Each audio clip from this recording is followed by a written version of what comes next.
سلامونه وخت مو په خیر زموږ د نن خبري ساعت ته ښه راغلاست له افغان ټي وي چینل څخه. د پاکستان د سفیر په کوربتوب د افغانستان په اړه د سیمې سفیرانو غونډه شوې. په کابل کې د پاکستان سفیر منصور احمد خان په کابل کې د افغانستان د ګاونډیو هیوادونو د سفیرانو غونډه جوړه کړې ده.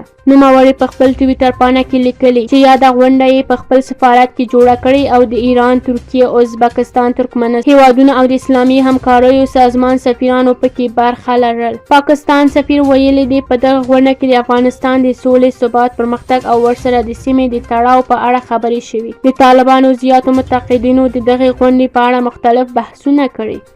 طالبانو په دې اړه کوم غبرګون نه دی ښودلی. د ملګرو ملتونو د بشري حقونو راپورونه طالبان د بشري حقونو په برخه کې د خپلو ژمنو عمل وکړي.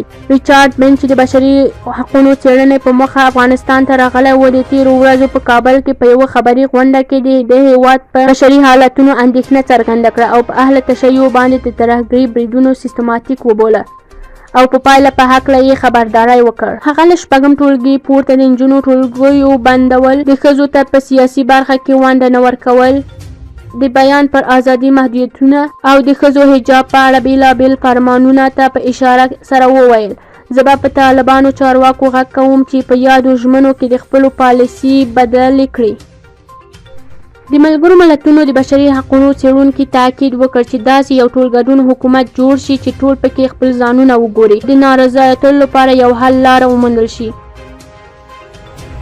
که چیرې زموږ یوټیوب چینل مو نوی لایک او سبسکرایب کړئ نو حتما یې لایک او سبسکرایب کړئ.